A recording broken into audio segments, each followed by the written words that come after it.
right? It doesn't work that way in Canada. So once you finish school and you meet the requirements of your work permit status, you you meet the requirements and you do not violate any rules, right? You can apply and be given and be granted.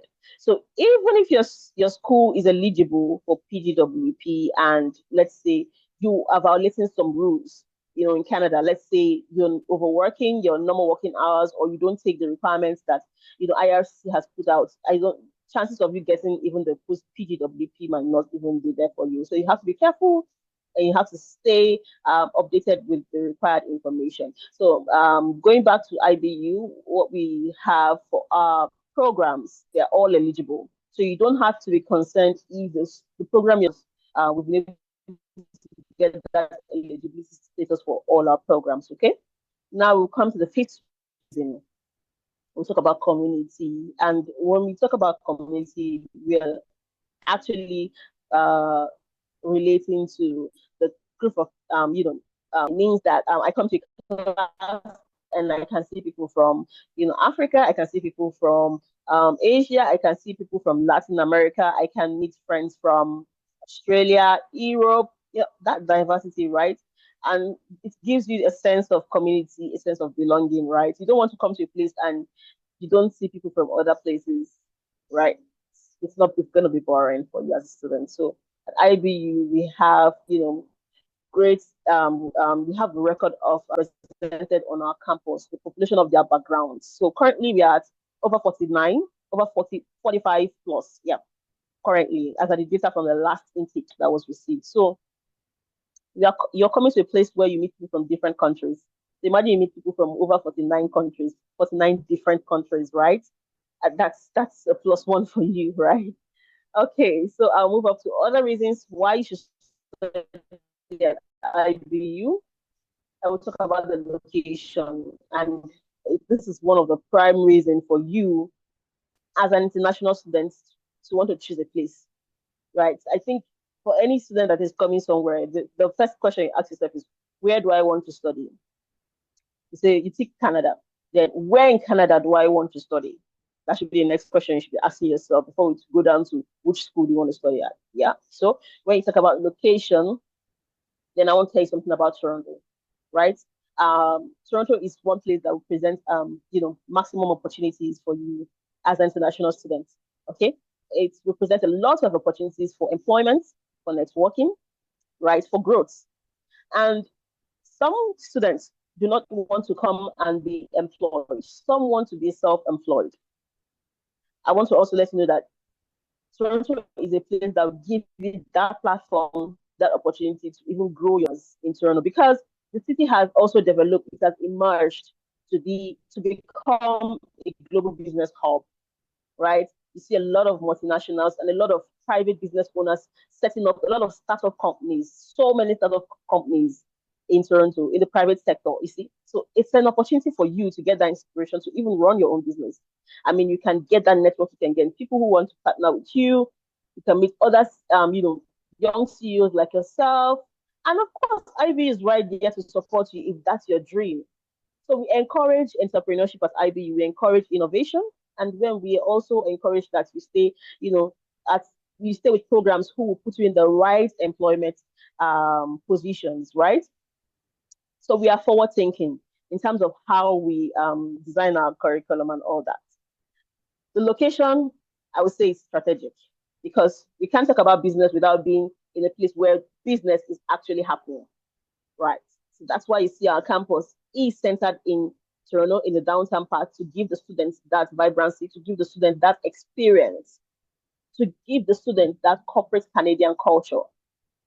I hope you know that when you come into Canada, the work culture that you must have known. Maybe let's say you have your experience. I used, for example, in Nigeria. If you come to Canada, the work culture is different, right? The corporate culture is different. You need to experience, you need to have that experience, you need to have the understanding of how things work in Canada, especially if you're looking to work with a corporate organization over there. So one of the best places for you to start is in Toronto because that's where the job market is. That's where the opportunities is. So this still talk about Toronto, hub of all the actions. Yeah, these are just a few of some companies that you know, the popular brands that you know, right? That will give you that opportunity that you're looking for. So when people talk about other things like the cost of living in Toronto and being an expensive city, you would that always come with every high demand area, every highbrow area. Cost of living is something that even in Lagos here, there are areas where cost of living is expensive, but the opportunities you can't get it in other places, right? So you have to think about the value proposition that is in for you as a student. Okay, so Toronto is a very great choice. It's a great place for you to start as a student because it's going to, you're going to learn a lot of things, right? Secondly, if you talk about the wage, minimum wage being increased for people living in Toronto, right? They can expect anything minimum around 17.26 Canadian dollar per hour. And again, you can do your own research and check, upon these findings. You find out that, the minimum wage is higher in Toronto, right? Next one. So if you earn well, it means that you can actually live comfortably in Toronto. And it depends on where you're working, depending on what you do, right? And that's why our programs are designed in the way that will respond to the employer's needs. Okay, because if you go into the programs that we have at IBU, you understand better why we are even in Toronto in the first place. You see, that's why this school is in Toronto. Look at the kind of programs that they offer. Okay, so I would move on to the next points on why you should consider IBU. Then we'll talk about the International Student Support Office. Who are them and what do they do? So the International Student Support Office just they have the responsibility to ensure that you are covered, you're supported in terms of your academic advising, course registration. You're onboarded as a student at IBU.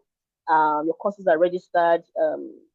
You know, things like extracurricular activities are also planned and executed, like the cultural days, the student clubs and activities, and also the student support services. Like we have the career services, and one thing that the career services also is in charge of is to ensure that you as a student you get the prep for employability skills. You're equipped, to become more job ready,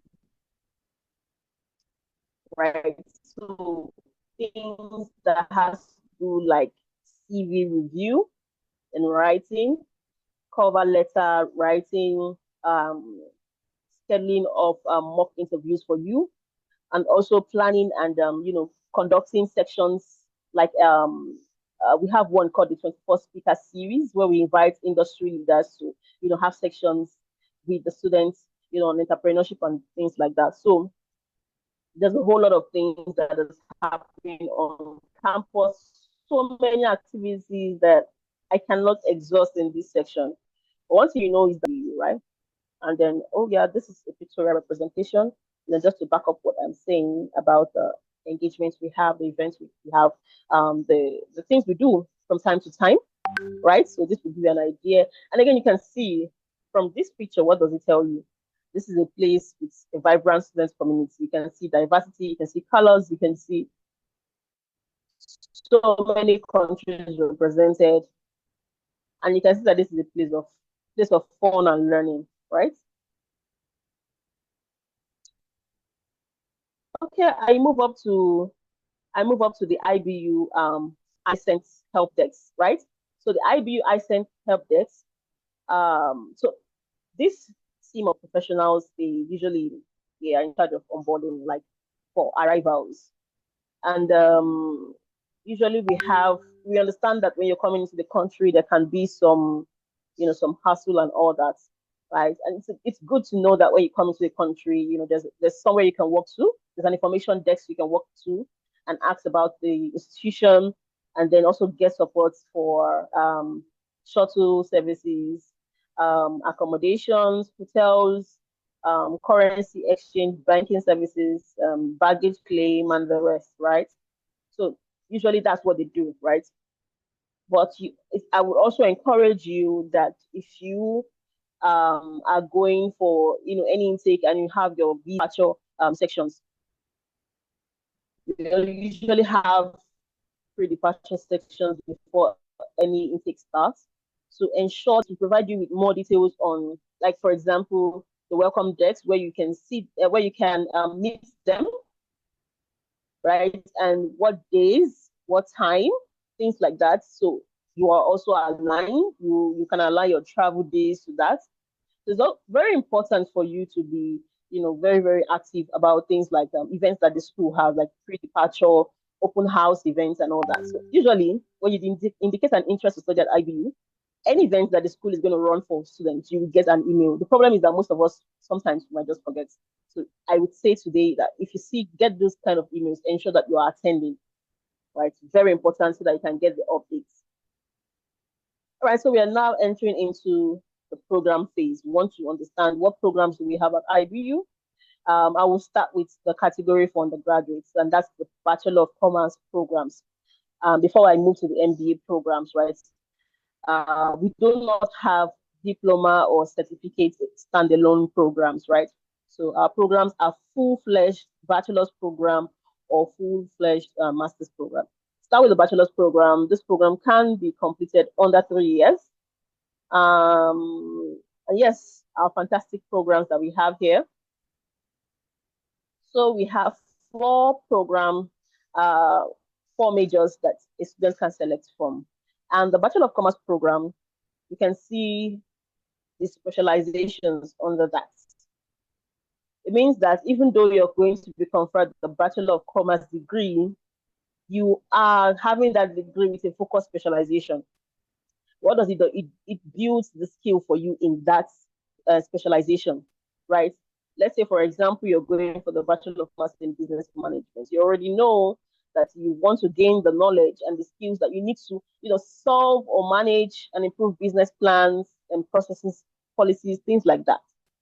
If you're going for the Bachelor of Commerce in Digital Marketing and Digital Sales and Marketing, you learn how to design, how to design marketing campaigns, how to execute marketing strategies using online platform and tools.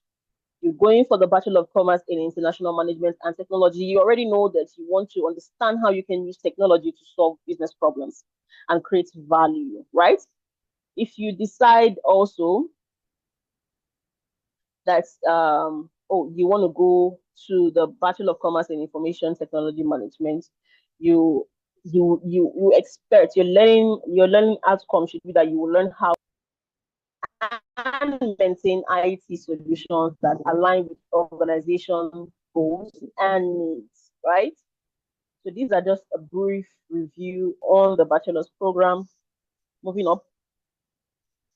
So before I even talk about the fact sheet, one thing I want to let you know about the bachelor's program is that this program is uniquely and ideally it's ideal for students who are young high school leavers.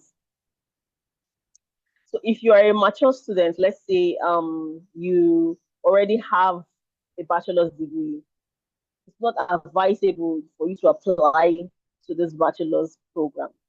So please, this program is rather ideal for those who do not have a bachelor's degree or who do not have more than 4 years for the gap.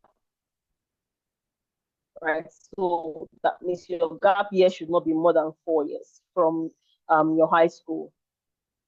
Now, moving up to quick facts about this program. Number 1, the program length is 32 months, 8 semesters, and 120 credits with 2 days a week class scheduling. You can see how flexible the classes are scheduled. And it's a fast track program. You have the fast track option. You can choose to complete your program under 3 years, and you still gain the same value proposition as someone who completed for 4 years, right? The intakes are available. We do run 3 intakes a year for all our programs, right? So you need to understand which intake is open. And for now, we have the May 2025 intake still open. There is a provincial attestation letter attached to this program. So you also have to look out for that. You cannot apply for the study permit without a provincial attestation letter. Okay. And for grades, we can take the high school diploma or equivalent, which is 55%. When I talk about 55%, I mean you can take a C plus C grade minimum at your grade 12, final grade 12. English language proficiency ELP waivers are available. So there are certain African countries who do not require to provide an English score. For example, Nigeria and Ghana, for example. I'm talking about the West region. I think Nigeria and Ghana, they are exempted. So if you're from these countries, you're not required at the stage of application to provide things like IELTS or Duolingo or any form of English score, right? Now, secondly, is the PGWP. We've talked about PGWP, and this program is eligible for up to 3 years PGWP. Coming down to the tuition fees that we have, you should expect that this is one of the most affordable programs you can find in terms of, as an undergraduate program, this is one of the most affordable that we have. So we do have the scholarship attached to this program. There's an 18,000 Canadian dollars international plus regional scholarship attached to this program. So what it means is that our students who are from Africa can get up to 18,000 automatically deducted from their tuition fees, from the total tuition fees, right? It means that you can get up to 18,000 automatic deduction from your total tuition fees. If this is taken off, it means the rest of the tuition fee that you're going to be paying should budget anything around 51 to 55,000 Canadian dollars for the entire duration of the program. So the yearly average tuition fee is at 13,850. And the first year fees can go, with the scholarship can be around 11,850. This is one of the most affordable packages you can find. They're very competitive too, right? Let me go to the application checklist for the bachelors. We're finally rounding up the bachelors. So when we talk about the application checklist, what do you need to apply to our bachelor's program? Okay. Now, you need the final grade 12, either whatever translates to the final grade 12, whether it is WAEC, NECO, GCE, whatever it translates from your home country, whatever final grade 12 means is acceptable for us. Okay. And the data page, the passport data page should and must be valid. Admissions runs yearly in 3 intakes. We mentioned that. And for now, currently, there are no application fees. Moving up to career opportunities. Okay, so after you study your Bachelor of Commerce in whatever specialization you're going for, what pathways or what career opportunities can you venture into? And that's what this particular slide is talking about.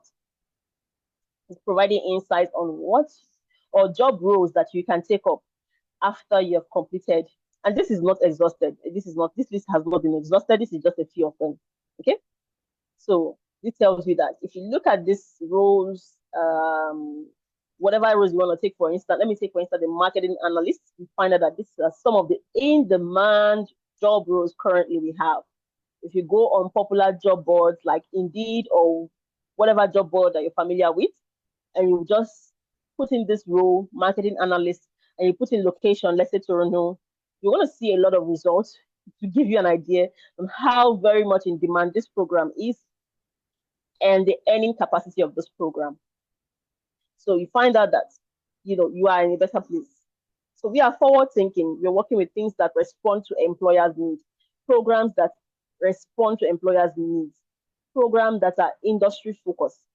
Whereby when a student completes that program, they don't have to struggle or begin to say, where can I work? What can I do with this certification in terms of work? What can I do? How do I transition or enter a career with this program? Our programs have already, will already put you in a better position when it comes to that in the global workforce. Okay. So now we are going to look at this 1 minute 22 second video from one of our students who is currently studying the MBA in Technology, Innovation, and Entrepreneurship. Okay.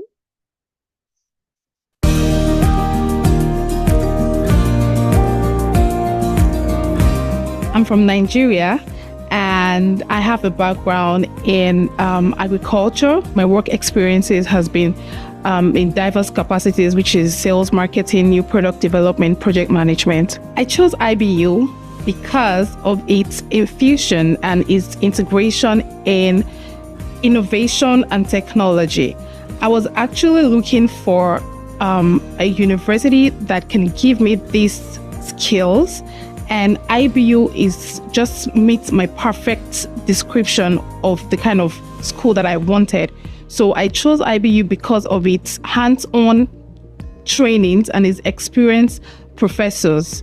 The faculty has contributed to my learning experience by equipping me with some skills, strategic thinking, critical thinking, and also leadership skills. My professional goals after graduating from IBU is to advance in my career as a project manager. The skills that I've been equipped with in IBU is going to help me to delve into the real world problems in solving real world problems.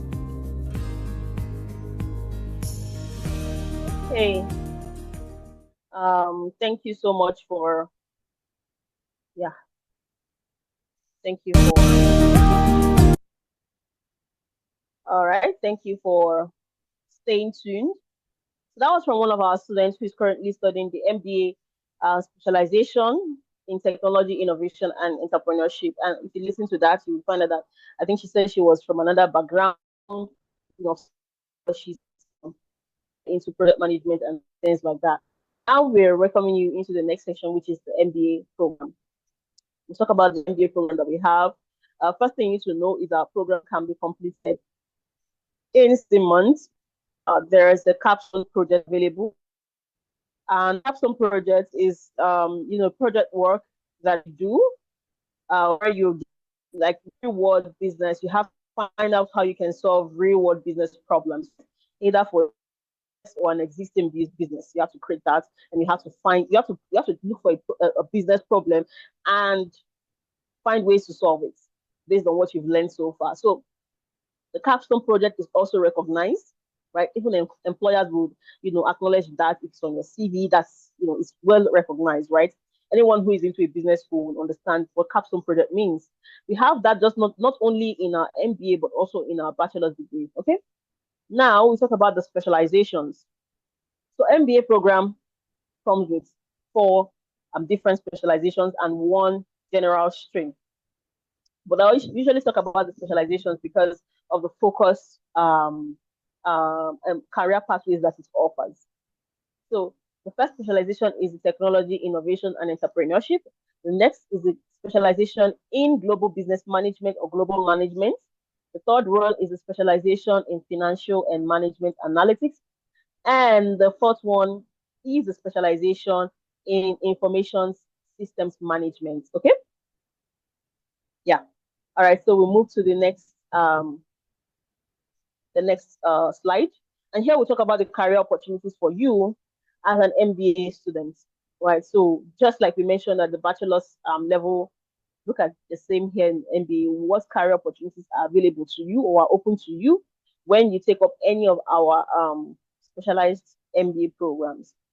So if you're looking to go into, to become more of a consultant, a manager, product manager, project manager, technology analyst, innovator, then you look at the technology, innovation, and entrepreneurship. Now, if you're looking to scale up at your place of work, you want to take up an executive role, senior leadership role, right, in any industry, right? You want to understand how to manage a business, whether it's in corporate organizations, whether it's in international organizations, government agencies, then the global business management is that program for you. Okay.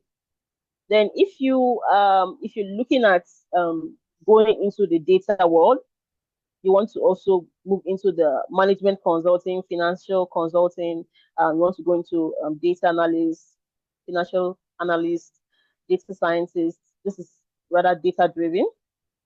And of course, there's a huge market for this as well. So you can look at the MBA specialization in financial and management analytics, okay? And then last but not the least, if you're looking at, the IT sectors, there's a growing demand for IT careers right now. And if that's your point of interest, you want to go into roles in IT, right? Then information systems management specialization could be that ideal program for you. So while you might be deciding on which program to go for, you might also consult with IE Hub admissions team, right? They are, there are experts, their counselors are experts, and they can, work with you and tell you which one will align with your programs. Okay. So now the MBA requirements. What is expected for you as an applicant? What do we require from you? Okay. But before that, I want to talk about the program length. So you can also know that our MBA program have a very short duration, about 16 months with 4 terms. So 4 semesters under 16 months. Classes are also very flexible. Classes are scheduled around 2 days every week, 2 days a week. And well, there's also an opportunity to get to earn some credits. So if you're looking at coming in through the transfer of credits, although this process is a long route, but then it depends. It depends on a lot of things. So the credit transfer department might have to look into your past credentials and see what credit they can transfer. Same thing we have at the bachelor's level too. But again, it's not something that can be worked upon at the point of application. So just so you know. Then intakes, also 3 intakes every year, January, May, and September. And available intake we have now for 2025 is May and September intake, because January is closed already. We have already registered students for January 2025 already. Now, what grade or what requirements you need for admissions? Number one, we need the bachelor's degree or equivalent. So if it's a 3-year completed bachelor's or 4-year completed bachelor's, we can accept that. Now, I know that some students do the 3 years bachelor's degree. They don't have a 4-year completed bachelor's. Maybe students who schooled in the UK, students who schooled, in some Francophone African countries like that, they might have a 3-year bachelor's degree, right? As long as it's a completed bachelor's from an accredited university, that can be accepted, right? With a minimum of 60% from any field of study.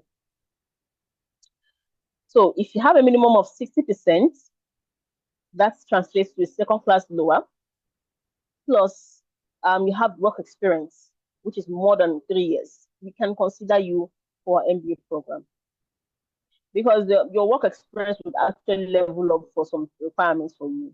So if you have more than 3 years of professional work experience and you have a grade of 60% minimum, you can be considered. However, if you do not have work experience, say you're a fresh graduate and you have no work experience, you need to have like 70% and above, which is a second class upper and above. And you can see that our requirements are super flexible for you. As someone who is looking for admission in Canada, an MBA admission, our requirements are very flexible. Now, if you're a fresh graduate, recently graduated students, then you would be required to provide at least one academic letter of recommendation at the point of application. It should be included in your application document.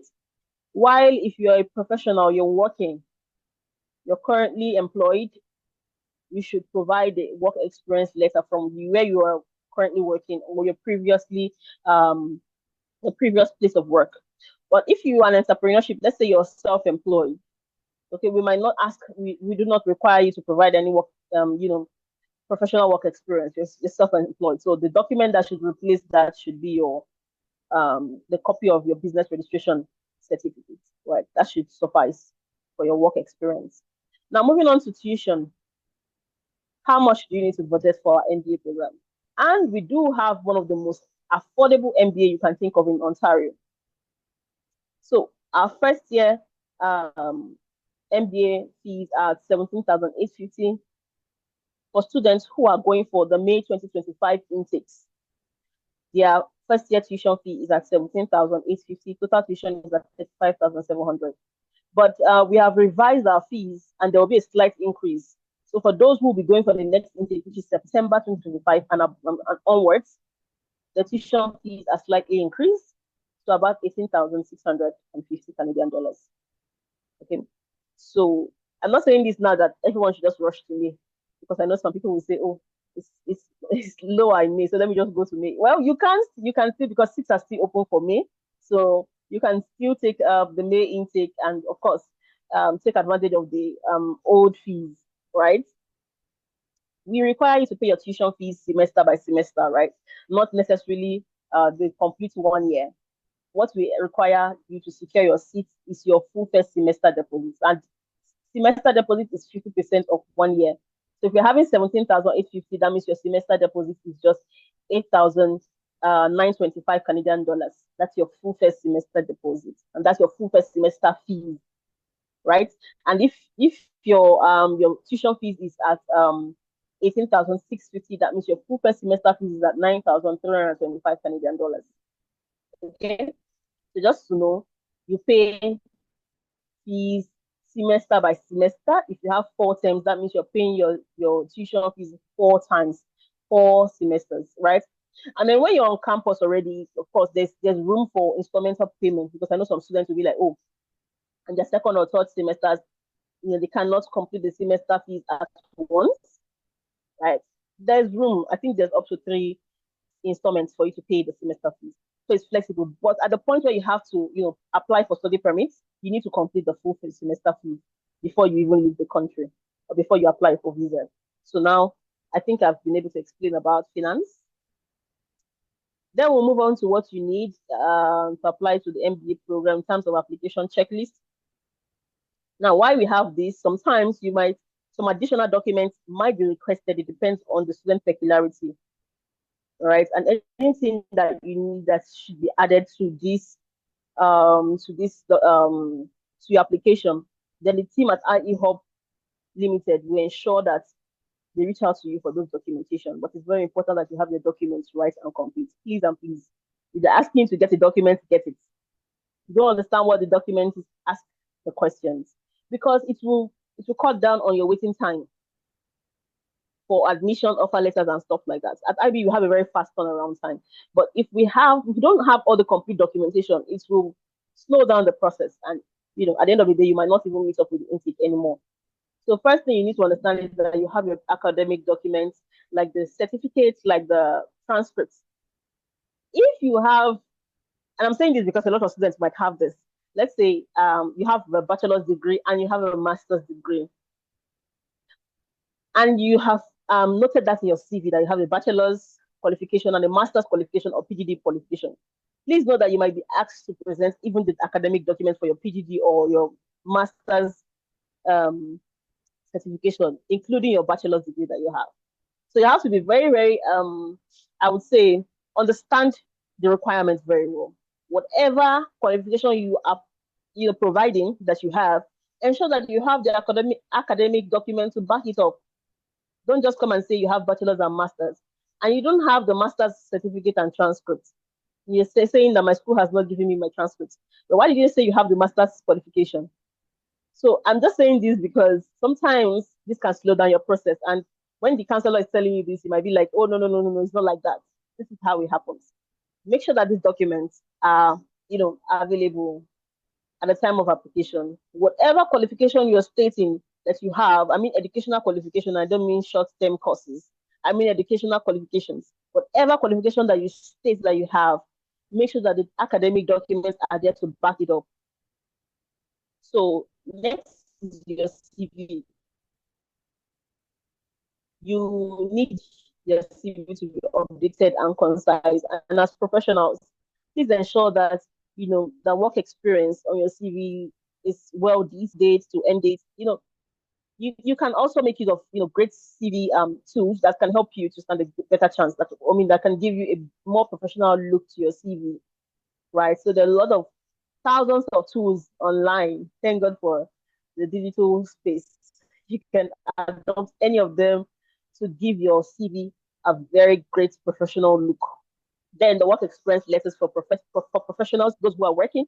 If you're working, and then you need to have at least one a work experience letter. Work experience letter basically will be different from your employment letter, because this is a document that your employer will provide for you, just to attest and to verify that you actually have an experience with them. You work with them, maybe in whatever role or designation, and the time you join them.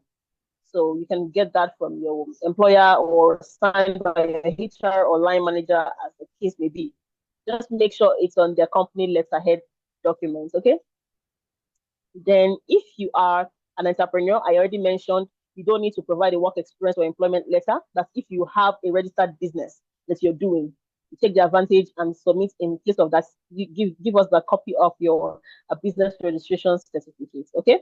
Except your business is not registered, then you have to give us something else to prove your work experience, okay? And that might be the work experience letters, okay?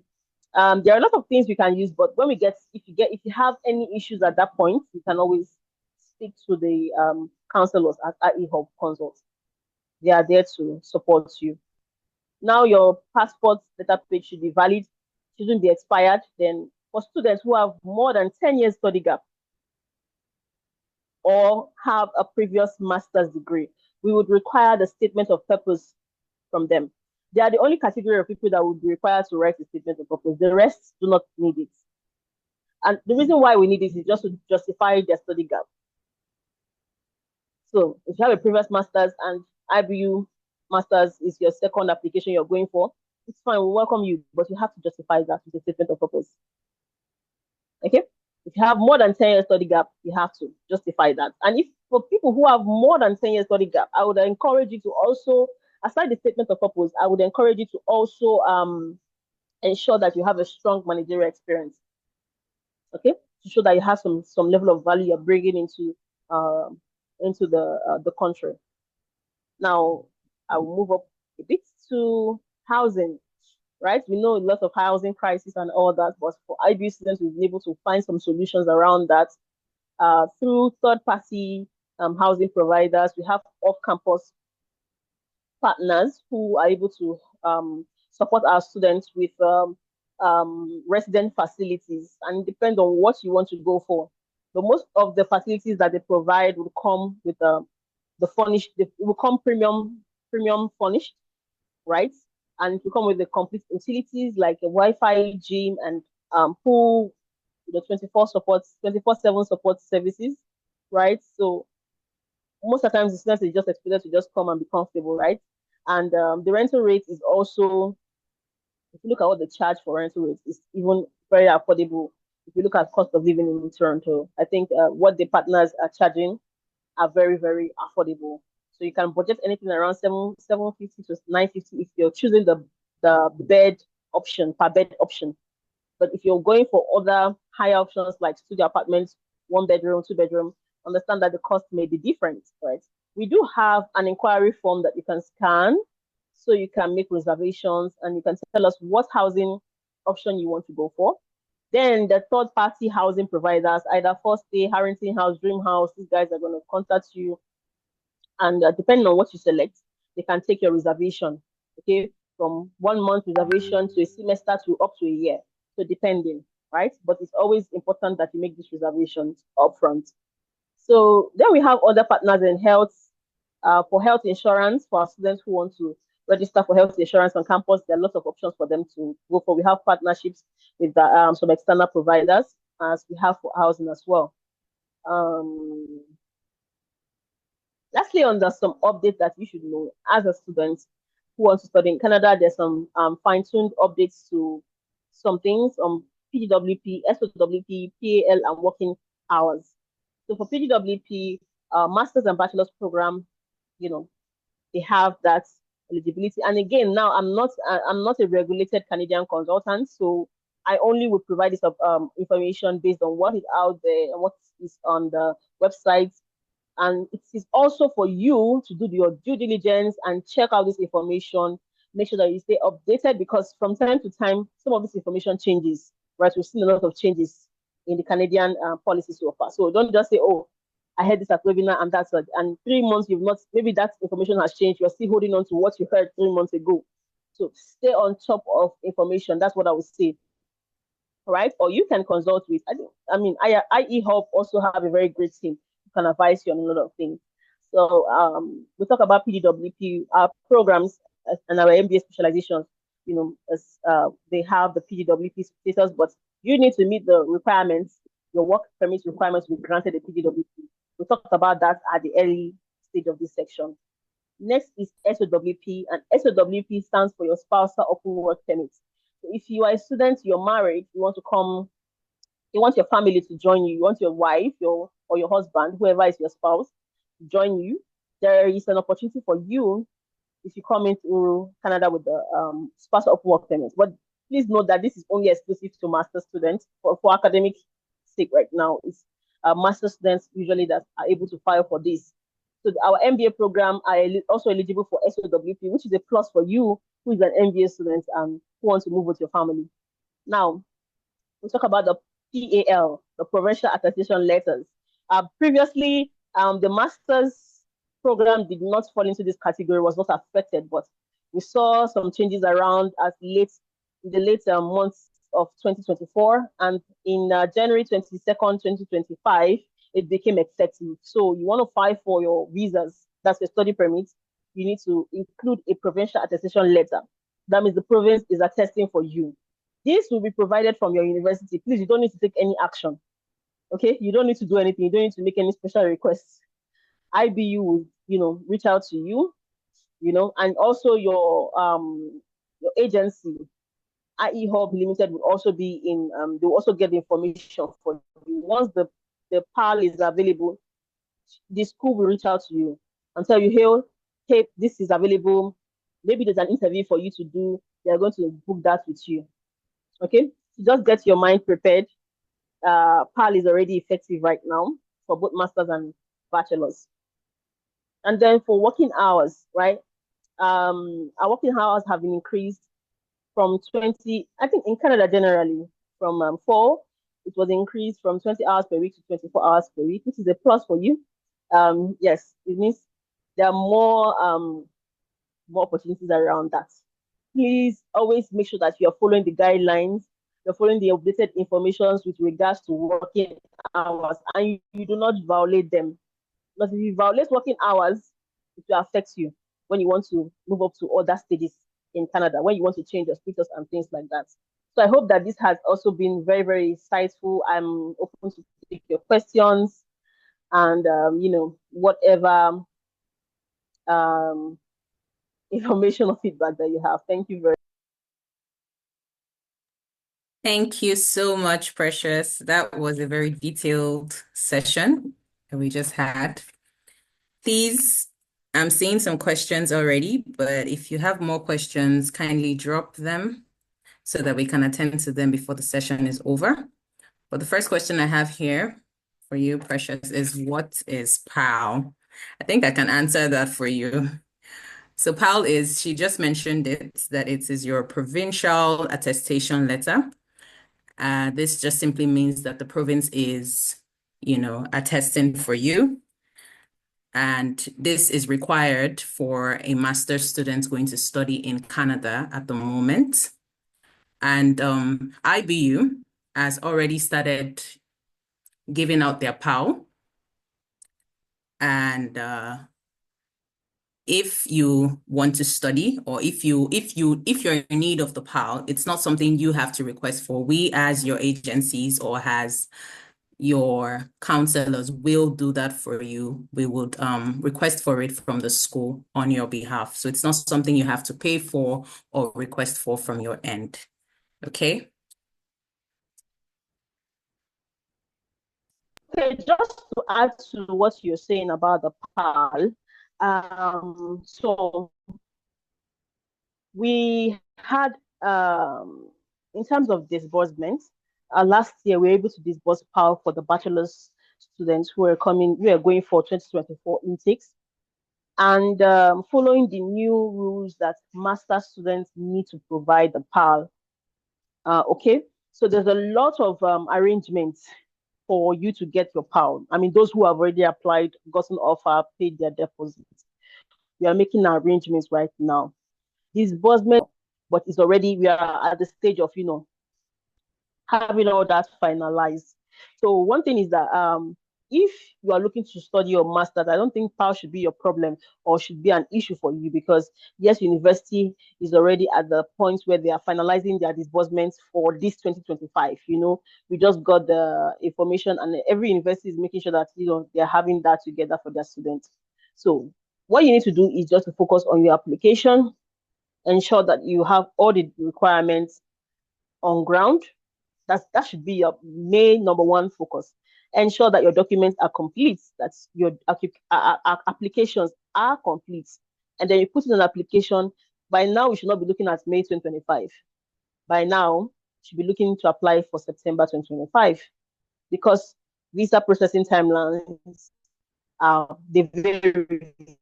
And for Nigeria here, it might be longer than 1 to 2 months. It might be longer than that. So for now, you might be looking at September. Say if you're going to file for a visa from Nigeria, apply for the September. Now, if you're living in Canada, for example, you can go for the May 2025, right? Let's say because of the processing time might be different for you due to locations. So for now, I think what should be your major focus as a student is let me start my application and when can I start? What's intake? Like I've already discussed that already, right? So for PAL, we have that.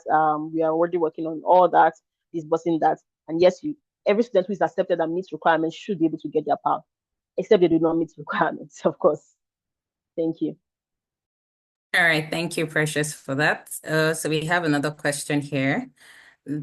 James has an HND in accounting with distinctions, classifications, plus ACIA professional qualification. Can he do his MBA in IBU? Did you get that? Can you No, hear I me, didn't Precious? get that. Sorry. Okay. No, I So can I hear you now. said Yeah. this student has an HND in accountancy with distinctions, qualifications in ACIA. Can he do his MBA in IBU? So pretty much he has his Thank you, qualifications Christina. in accountancy, but it's an HND. So he's asking if he can do his MBA.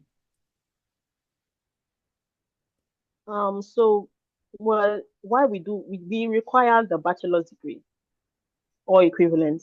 The HND degree would actually would not be equivalent to a bachelor's. And for me, I've told most people who come with HND is that what I do tell them is you have an additional educational qualification because that's what they can use to evaluate you. Even if you want to push for experimental cases, like you want to push for a case by case evaluation, let the admissions team sit together and see what they can do in this case since the person has this or that. I would say if you have an additional higher educational qualification, let's say you have a PhD or a master's, I'm just saying, if you have that, it could be an advantage for us to push. While I cannot guarantee admissions, I can say, oh, let me ask the team, let me ask IBU if some special considerations can be made. But at this point, the educational qualifications alone is the HND. They might not evaluate on just the accounting courses or accounting professional courses that have been taken.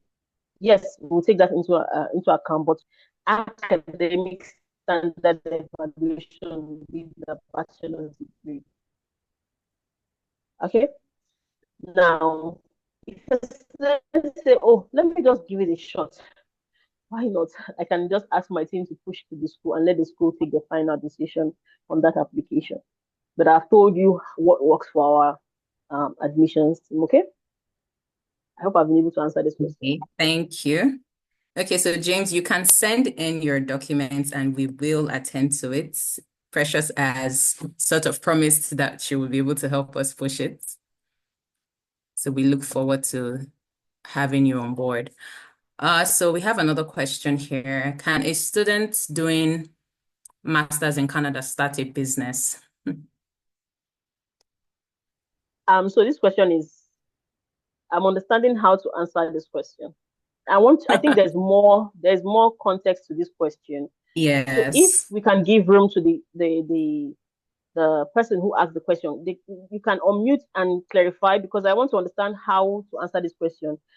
Are you saying that you want to start a business? Are you coming in to study or to start a business? I just need to understand what they mean. Okay, please, can you restructure your question so that it's easier to give you an answer? So, okay, he just replied. He wants to do his 2 years MSc Okay, this is a different question actually. He wants to do his 2 years MSc. What's the difference between the 16 months and the 2 years masters? I don't think we mentioned the 2 years masters here. Hello. Thank you very much Hello. for that question. Oh, okay. Okay, so Okay. he's unmuted. Hi. Hi, good afternoon. Hi, go ahead with your question. Okay, Good I wanted to ask, afternoon. can a student, after finishing your school, can you start a business? That's what I mean, after your school. Instead of working, instead of just looking for a job and then getting to work, can you start a business? Because I read entrepreneurship and business management. That's why I asked the question.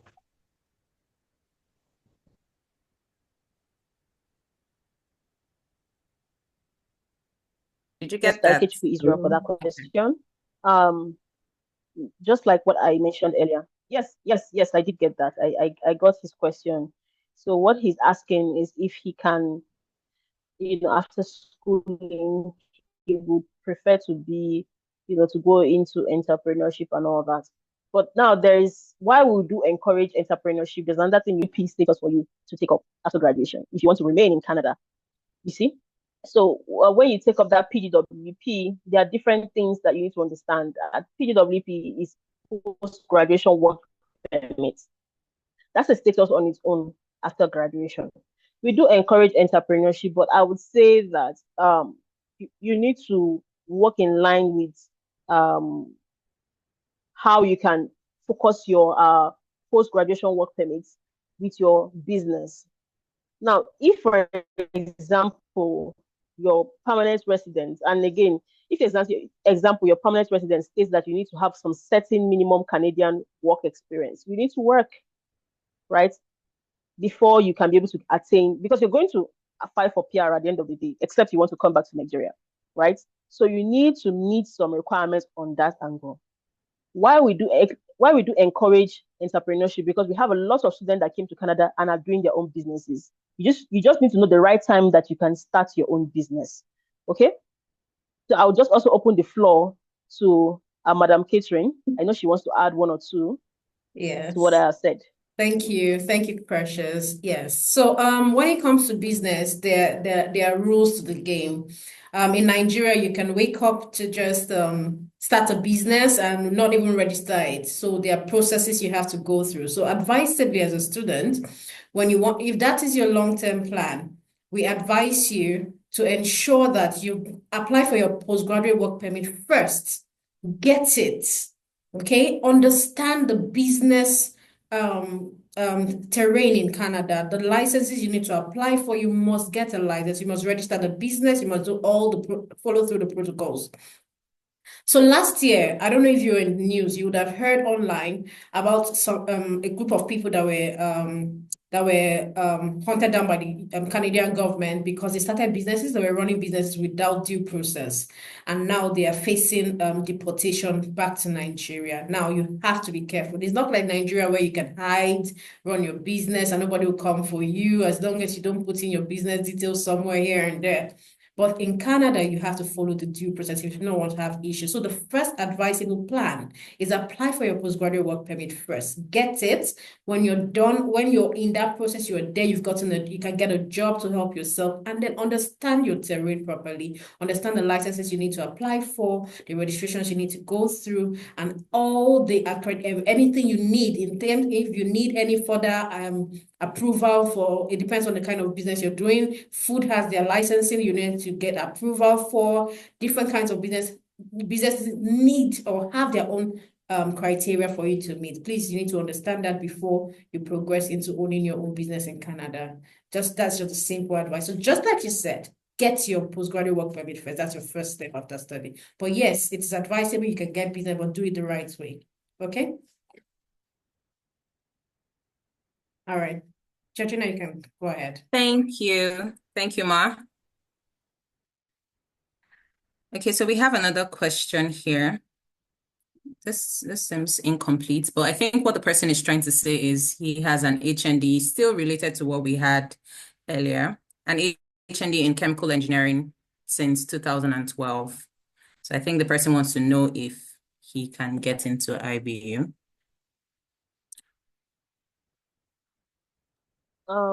Georgina, thank you for that. For IBU, I know, number one, there's a study gap here. Number two, there's an HND again. Does this person have additional educational qualification? You know, I talked about the circumstances around HND for MBA program at IBU. There's no guarantee for 100% admission in all cases. Yes, I can say I want to push, right? But I need something to push for, like an additional educational qualification or exceptional abilities, things like that. I can say, oh, let's push on experimental basis. So is it just the MBA? Is it just the HND? What else does this student have that I can push to the admissions committee with?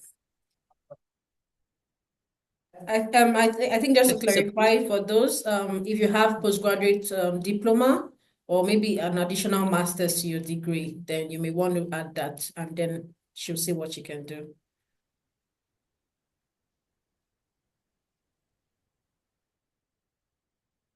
Okay, thank you so much, Ma. Thank you, Precious. One more question. That's not the last one anyway. We have, okay, so Adewale has a BSc in estate management since 2024. Sorry, 2004, and is working with Ogun State government. So there's also a study gap here as well. This is also like an incomplete question, but the person wants to know if what he has can fly. So Adewale's case is a little bit dicey because he has over close to 21 years study gap. Right. And not to discourage him, right? I just want to know if he has strong managerial background to support his application. Yes, he's going to include a statement of purpose, but we encourage strong managerial background. The exceptional abilities, what has been able to achieve, awards, things that can make him an A+ student, you know, an exceptional student despite the study gap, right?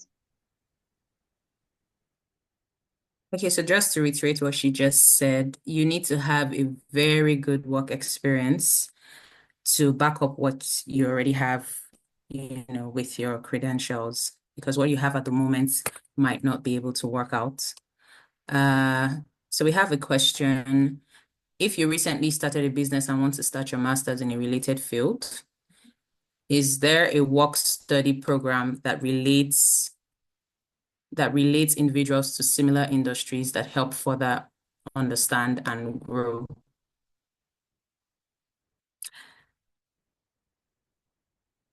Even This question is not clear. Yes, I'm telling you. So I wanted to say that after reading the question, even I'm not understanding it. So please, can you read? I think what he's trying to say wanted? is that maybe I can imagine, I'm not sure, but it's possible he studied a different program and started a business and wants to study in line with that business, if I understand you. So maybe we should unmute Kelechi so that he can explain further. Okay. Okay. Good afternoon. Hi, Hello. Kelechi. Hello. Yes.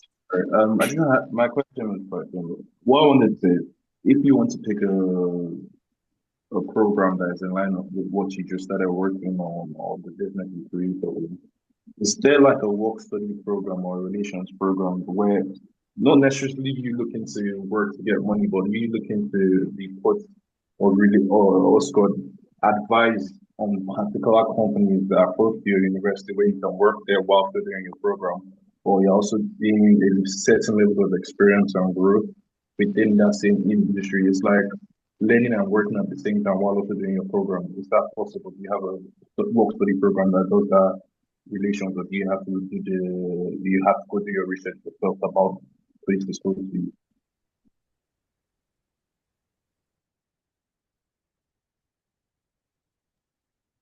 You get that now, Precious? So is he talking about a co-op program? When he said work and study program in relation to a co-op. Okay. So Kelechi, thank you for your question. IB is a business university. We don't have co-op or direct employment placement programs at for any of our programs, any of our MBA specialization. We offer the capstone project number one. We have different things that can support students who are entrepreneurs or who have the entrepreneurship mindsets. We have the one-on-one coaching and Center for Sustainability, right? A business center for sustainability where students can take up projects. Okay, you can take up projects in real business words and develop something under those projects, right? We do have a Center for Sustainability, Business Sustainability, that we encourage our students, that equip them with that knowledge and all that. But if you're talking about a direct work placement while you're studying, that is not what we have. Secondly, if you want to work and study, it's possible, right? Even as a student in Canada, once you get your study permit, you don't need any separate work permits to work. You can work on campus, you can work off campus. We do have vacancies on campus, it comes up from time to time, or you can work on off campus, right? University can help you in terms of off-campus opportunities. They do job listings, they support you with the CV, cover letter writing. And another thing that IBU does is called the 24 speaker series. If you follow them on Instagram, you see a lot of invitation for this series. I think it will also this 24 speaker series events is something that happens, school sense that they organize these events from time to time. What they do is it's for entrepreneurs, those who have the entrepreneurship mindset. They call people who have succeeded in the business world in Canada there. They come to relate to the students, network with the students, give them, enlighten them with things that they need to succeed or to grow a business or to, develop something or to create or to innovate, because now the world is all about innovation. So if you're talking about what is in place in school that can help you grow and innovate, we have that on campus. We have structures and systems, like I mentioned. We're talking about direct job placement, like co-op, where the school will say, oh, go to XYZ company, we are placing you there for 6 months, like an IT stuff or cyber. No, we don't have that in our curriculum. I hope that has been able to clarify your point. Kelechi, I hope you have been able to be clear. Yes, that seemed clear enough. Thank you, Precious. So this person wants to know if he can do PhD after doing his MBA. Of course, yes, we encourage that. Your MBA you can further up with your MBA. And again, one thing about MBA is that it's MBA itself is a very high level master's degree. Slightly, it's above just regular masters because now it's in demand. Okay, it's a higher level master's degree, almost close to a PhD. So yes, if you want to go further to a PhD studies, we do encourage that. You can, after your MBA, you can decide to apply for the PhD programs. Yes, your MBA is well recognized, globally accepted, globally recognized as well. Okay. Okay, so I know we've talked about HND a couple of times today, but this is another question related to that. This student has an HND in chemistry since 2006, but also has 22 years of business experience in dealership telecom sector. Can he get an admission? Well, we've talked about this. This is quite similar to the other case of 2004. Look at study gap, look at the program, it's HND. So for cases like this, I cannot on the spot tell you yes, or I'm guaranteeing you of admission or not. It doesn't work that way. I've said that if there's any exceptional thing you've been able to, maybe like if there are additional educational qualification, you can send it into IE Hope and I can push to my team and say, hey, I know this is not part of our admission requirements or this is not what we require, but this student has XYZ experience and they have an additional program like PGD or Masters. So let's push on experimental basis. Please, the school will be the one with the final decision. So if you want to take the chance, you have to add, whatever qualification you have and send it in. Okay? Thank you. Yeah. Thank you so much, Precious. Thank you, Precious. Sorry, Okay. Georgina, just to add to that, I mean, If it's a 50-50 chance, in other words. So generally for HND, it's a 50-50 chance. It means that the school generally would not accept it. But if you have certifications, PGD, masters, you require that you already have done, and we can add that into your application to see if the school wouldn't mind. But it's nothing we can guarantee, nothing Precious can guarantee. It'll be the admissions officer who will make that decision, because generally they do not accept HND as equals to a bachelor's degree. Okay. Okay, I think Georgina, before you go ahead, I think Olayemi wants to ask a question, so let's let him ask his question. He's been raising his hand for a Okay, while. sorry about that, Olayemi. It's fine. Hello, good afternoon. Hello. Yes, we can hear you. You can go okay. ahead. Yeah, I'm here by proxy. It's for my son who's currently on the NYC orientation, and I want him to have his master's in Canada.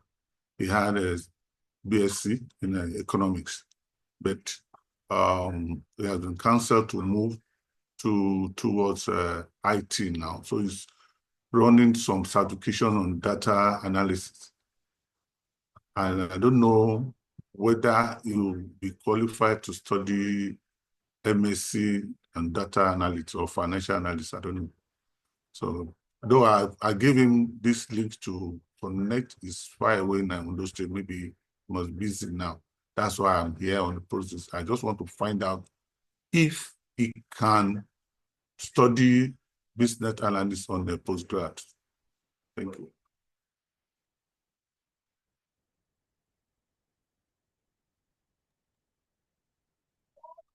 Thank you so much, sir. So just to reiterate what you said, to make sure that I got everything you said, your son is currently 7.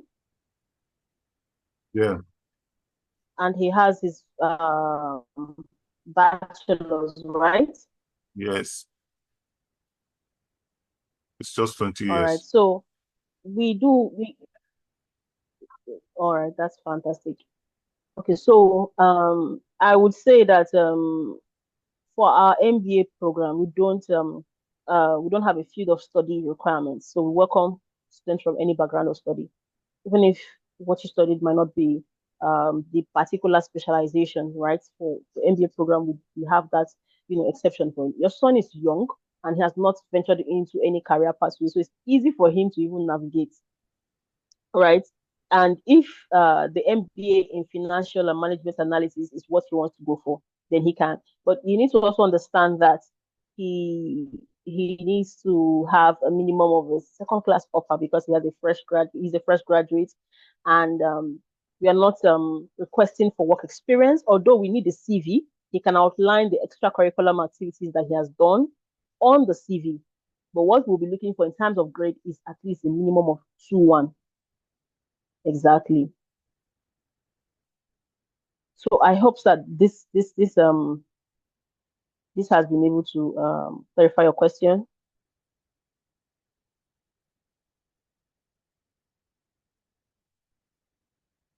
Okay. Did you get that, Okay, sir? Georgina, I think you can still Okay. So I think we're down to our last question for the day. At what stage of so Adewale wants to know, at what stage of his study can his family join him? Is it during school, during his study, or after? Okay, Adewale, thank you for that question. This question, I would say I'm not a regulated Canadian immigration consultant, because it has to do with immigration. This is an immigration question. Okay. And when you're answering immigration questions like this, you just have to be very, very, different situations work for different people, okay, and with their families. All right, thank you so much. That they have to travel. Yeah, just to help with that, there's no law that says you can't travel with your family when going to Canada for your study, especially if you're going for a master's degree, right? You're eligible to go. However, what we always tell our students is this: the moment you're traveling with your family, you reduce your chances because number one, depending on your situation, your financial circumstances, your work circumstances, and all of that put together will determine how you are perceived as an individual. The first thing you know is that when people are applying to Canada, the first thing they want to be sure that you're actually able to cater for yourself and your intent is not just to come and stay back and never return back to your home country. That's the first thing you want to prove with your application. Now, the moment you apply with your family, what you're telling them is, okay, I'm planning to stay back, that's like already an information you're telling them from the very beginning. Now, if you're proving, okay, I just want my family to be with me while I'm studying, it has to do with your financial circumstance. That will determine, okay, how they perceive you, your income flow, your work, and all of that put together. Your documentation will prove to them either way that, okay, yes, this person is coming with family, but possibly has more things happening for them in their home country and may likely not stay, right? So we advise students, for what it's worth, when we assess your documentation, if we think it's best for you to go on your own first, then we'll advise you accordingly. But we can't tell you a yes or no per time. It just depends on what we see, what we assess, and the information we can give to you based on assessment and experience we've had with that. So there's no yes or no for that answer. It just depends on your personal circumstances. So while some get the visa, but majority of people who get visa, their financial situations are really strong in their home countries. Okay, Georgina, you can go ahead. Thank you so much, Ma. Thank you so much, Precious. It was really nice having you for today's session. So unfortunately, there are no more. Okay, so this person says he's satisfied with, that Adewale says he's satisfied with the explanation. So thank you so much for the detailed section and the presentation today. We have to close because we have exceeded time. But if you do have more questions, please, my email is in the chat box. So kindly send us a mail if you have more inquiries, more questions, and we would respond to you. Okay. Thank you so much, everyone. We will call it a date. Thank you. Thank you. Yeah.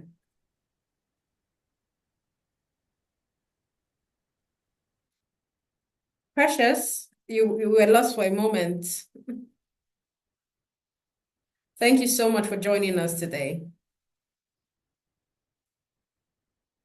All right, thank you so much. I think I was logged out briefly.